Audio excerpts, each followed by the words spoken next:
Ama çağrısını karşılıksız bırakmadık. Tüm dünyada, her şehirde, her ülkede ve Gaziantep'te. İşte Gaziantep burada. Ya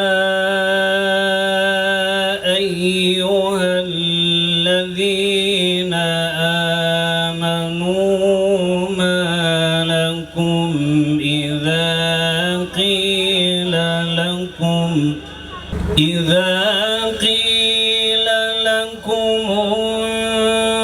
انفروا في سبيل الله اثاقلتم إلى الأرض. Bugün şehit lider İsmail Haniye'nin son çağrısı, son vasiyeti üzerine Gazze kıyamı için meydanlardayız. 7 Ekim'den bu yana İsrail'in Gazze'de yaptığı katliam her gün artarak devam ediyor. Son olarak geçtiğimiz günlerde Gazze direnişinin sembol isimlerinden Hamas lideri İsmail Haniye'nin Tahran'da şehit edilmesi gönüllerimize bir ateş gibi düşmüş ve İslam aleminde her evin şehidi olarak kalplerimize nakş olmuştur. Katliamın ilk gününden beri bir seyirci gibi mazlumların katliamını izleyen dünya ülkeleri İsmail Haniye'nin şehit edilmesiyle tek bir somut adım atmamış, mesele Müslümanlar olunca hayatın da ölümün de bir değerin olmadığını uluslararası kamuoyunda bir kez daha tescil etmişlerdir.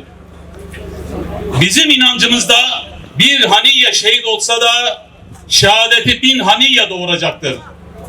Hamas lideri İsmail Haniye başkaları başka isimler yükseltseler de bizim için Filistin davasının bir numaralı önderidir. Siyonist İsrail rejimi 7 Ekim'den bu yana Gazze'de insanlık tarihinin en korkunç soykırımını gerçekleştiriyor. 40.000 kardeşimizi alçakça katletti. 100.000'den fazla kardeşimiz de yaralı. Gazze şeridinde ayakta kalmış tek bir şehir, tek bir mahalle kalmadı. Yine Siyonist katiller ABD'den aldığı güçle barış ve ateşkesin en büyük umudu olan asil bir lider, korkusuz bir mücahit,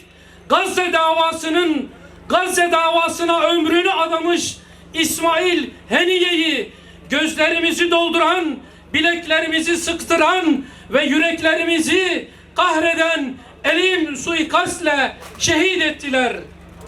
Şehidimize Allah'tan rahmet, ümmetlerimize başsağlığı diliyoruz.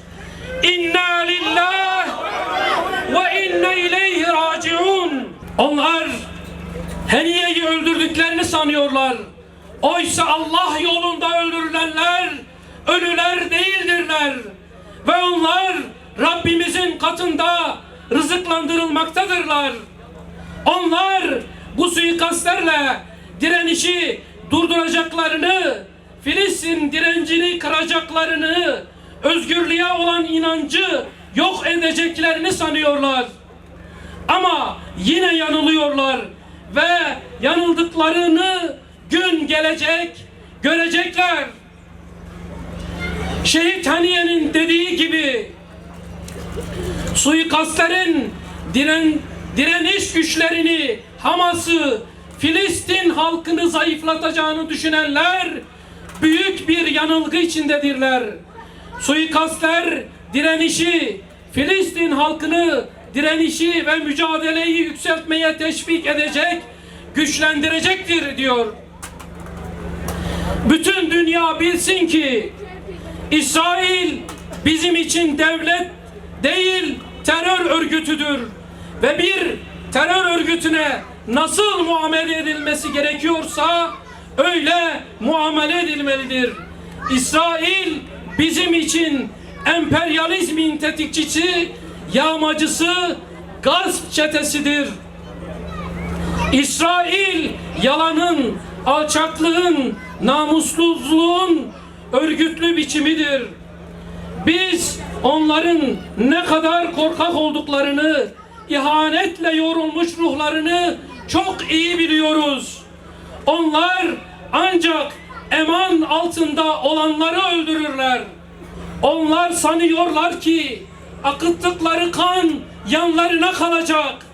Sanıyorlar ki bu zulüm devranı böyle sürüp gidecek. Andolsun ki yanılıyorlar.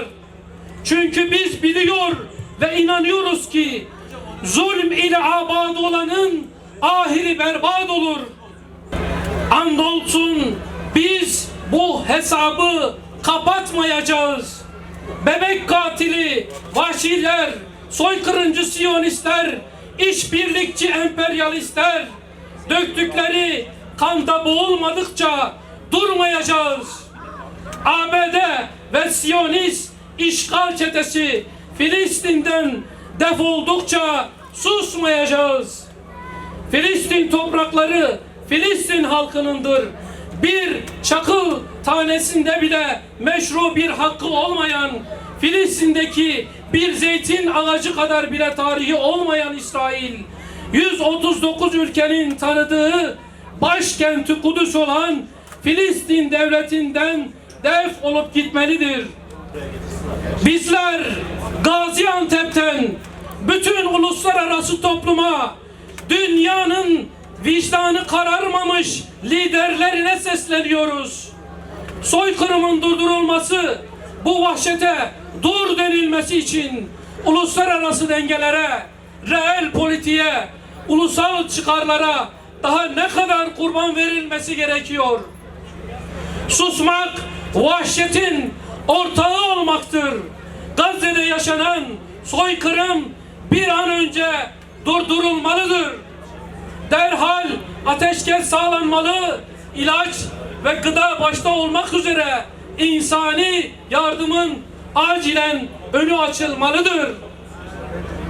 ABD ve diğer ülkelerin soykırıma silah desteği durdurulmalıdır ve buradan insanlığın vicdanına sesleniyoruz.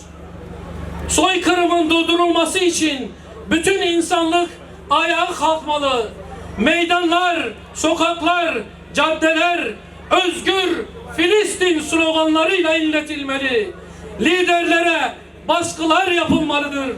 Ve yine buradan İslam ülkelerine sesleniyoruz.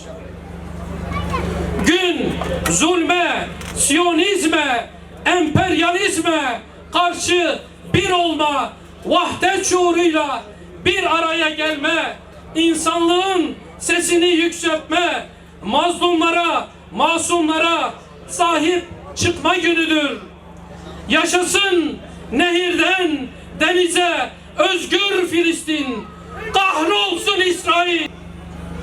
Ey yerin ve göğün hükümdarı, ey kainat ve içerisindeki bütün zerreleri yoktan var eden Rabbim, ey dilediğini dilediği zaman yapma kudretine sahip olan Allah'ım, ey mülkü dilediğine veren, dilediğinden dilediği zaman çekip alıveren Allah'ım, dilediğini izzetli ve aziz, dilediğini zelil, hor ve hakir kılan Rabbim, şu gecede, şu vakitte senin huzuruna geldik.